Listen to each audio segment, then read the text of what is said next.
আসসালামু আলাইকুম সবাইকে। কেমন আছেন সবাই? আশা করি সবাই ভালো আছেন, সুস্থ আছেন। আমরাও আলহামদুলিল্লাহ ভালো আছি। ভিডিওটা হচ্ছে গত পরশু দিনের আর কি। তো যখন আর কি আমার আর কি ছোট দুইটা ভাই, ওদের বউ আর ওর ছেলেকে নিয়ে আসছিল আর কি। তো আমি জানতাম না যে ওরা আর কি আসবে। তো আমি কিন্তু যেহেতু এখন আর কি অনেক রোদ উঠে আর দুপুরবেলা কিন্তু অনেক আর কি গরম থাকে। তো সেই জন্য ভাবছিলাম আর কি যে সকাল সকাল আর কি রান্না আর কি শেষ করে তারপর আর কি অন্য কাজ করব। তো আমি কিন্তু আমাদের আর কি নর্মাল যে খাবার দাবার সেটা আর কি রান্না করেছিলাম। এই যে পুঁই শাক দিয়ে শুটকি দিয়ে রান্না করেছিলাম, তারপর করলা ভাজি করেছিলাম আর হচ্ছে আম ডাল রান্না করেছিলাম। তো আমি রান্না বান্না শেষ করে একটু আর কি খামারে গিয়েছিলাম। আর আমার খামারে কাজ করতে গেলে কিন্তু ওইখানে আমার প্রায় আধা ঘন্টার বেশি সময় লেগে যায়। খামারে কাজ শেষ করে ঘরে আসতে আসতে প্রায় 12টা আর কি বেজে গিয়েছিল। তো তখন আর কি হঠাৎ আর কি ফোন আসলো, আমার ভাই আর কি আমাকে ফোন দিয়েছে। তো ওদের কোনো দোষ নেই, ওরা অবশ্য আমাকে আর কি ফোন দিয়েছিল সকালে 2বার, আমি ধরতে পারি নাই। আর যেহেতু কারেন্টে একটু সমস্যা করতেছে ইদানিং, তো কারেন্ট না থাকলে তো ওয়াইফাই থাকে না। আর মোবাইলে কিন্তু টাকা রিচার্জ করা হয় না, নেটে বেশিরভাগ কথা বলা হয়। তো সেই জন্য আসলে যোগাযোগ করতে পারি নাই। তো আমার হাজব্যান্ডের কাছেও নাকি বলছিল যে ওরা আসতেছে আর কি। তো উনিও আমাকে 2বার আর কি কল দিয়েছে, যেহেতু আমার মোবাইলটা সবসময় সাইলেন্ট থাকে তাই কল আসলেও কিন্তু দেখতে পারি না। আসলে এটা অভ্যাস, আমি কিন্তু সবসময় কিন্তু মোবাইল সাইলেন্ট করে রাখি, আবার না হয় ভাইব্রেশন করে রাখি আর কি।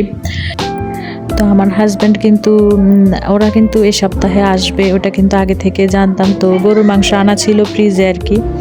তো আনা ছিল বলেই কিন্তু তাড়াতাড়ি আর কি গরু মাংসটা বসিয়ে দিতে পেরেছে আর কি। তো এই সপ্তাহে আসবে, কিন্তু কবে আসবে সেটা আর কি জানতাম না। যাই হোক, সমস্যা নেই, নিজের ভাইয়ের বউ যে কোনো কিছু রান্না করে দিলেই সমস্যা নেই। এখানে ওরা দোষ ধরার মতো কিছুই নেই। অন্য আত্মীয় স্বজন হলে একটা কথা ছিল, নিজের বাইরে তো আর খাওয়ার বদনাম করবে না। যাই হোক, তো গরু মাংস রান্না করেছিলাম আর ফ্রিজে রুই মাছ ছিল, তো রুই মাছ বোনা করেছিলাম। আর সকালে যে রান্না করেছিলাম সেগুলো তো ছিলই, বেশি কিছু করি নাই। যেহেতু গরমে ওরা কিন্তু দুপুরেই আসছিল, গরমের সময় কিন্তু পোলাও, মুরগি মাংস ওইগুলো কিন্তু খেতে ভালো লাগবে না, যেহেতু জার্নি করে আসছে। তাই সিম্পলভাবে আর কি রান্নাবান্না করেছিলাম। সকালের রান্নাবান্না ছিল আর হচ্ছে ওরা আসার পরে আর কি গরু মাংসটা আর হচ্ছে রুই মাছ আর কি বোনা করেছিলাম। তো এদিক দিয়ে কিন্তু আমাদের ঘরের আর কি হালকা পাতলা কিছু বাজারের প্রয়োজন ছিল, তো সেগুলো আর কি আমার হাজব্যান্ড আর কি নিয়ে আসছে। এখানে ছিল রসুন আছে ঘরের মধ্যে, তো এদিক দিয়ে নিয়ে আসছে হচ্ছে পেঁয়াজ, তারপর আদা, তারপর আর কি কাঁচা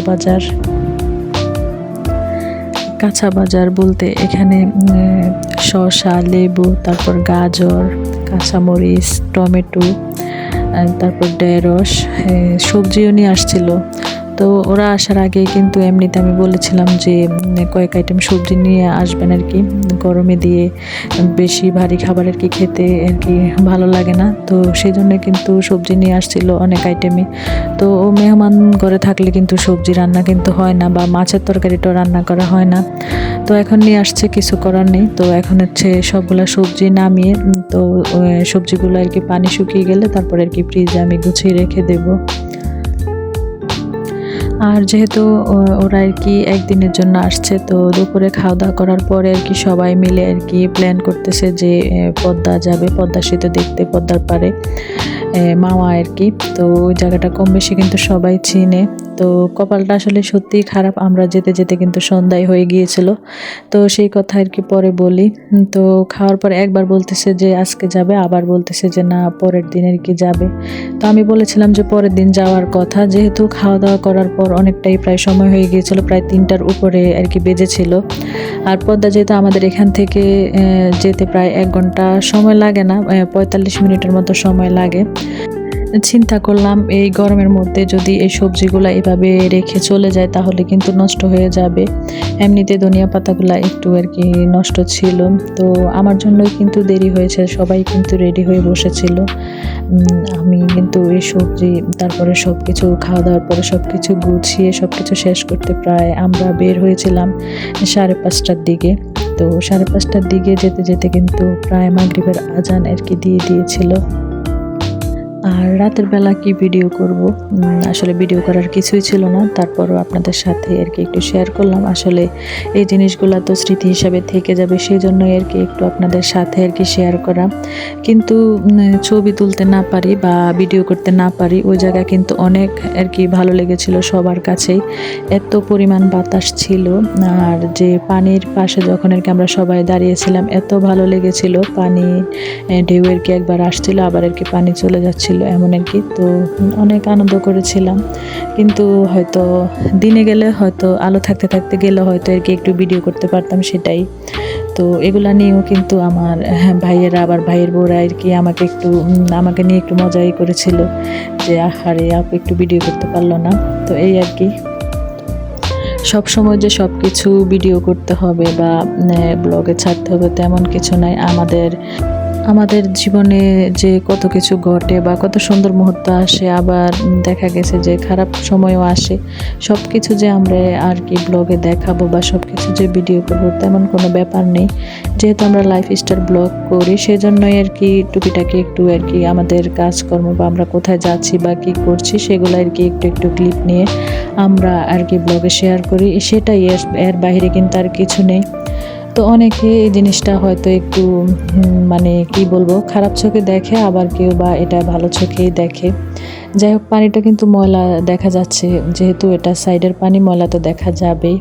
তো আমরা আস্তে আস্তে কিন্তু প্রায় অনেকটাই দেরি হয়ে গেছে, প্রায় রাত 9টা আর কি বেজে গিয়েছিল। তো ওইখানকার দোকানপাট সব কিন্তু বন্ধ হয়ে গিয়েছিল, যে পদ্মার পাড়ের দোকানপাট। তো আমরা আমাদের যে নিমতলা বাজার আছে সেখানে এসে কিন্তু আর কি ফুচকা আর কি অর্ডার করেছিলাম সবার জন্য। আর কোনো জায়গায় বের হলে ফুচকা তো খেতেই হবে, ফুচকা খাওয়ার পর আইসক্রিম খেতে হবে। এটা কিন্তু আমার একেবারে স্কুল লাইফ থেকে চলে আসছে, যে বাইর হলে আইসক্রিম কিংবা দই, ফুচকা বেশি না, বেশিরভাগই ছিল কিন্তু আইসক্রিমটা।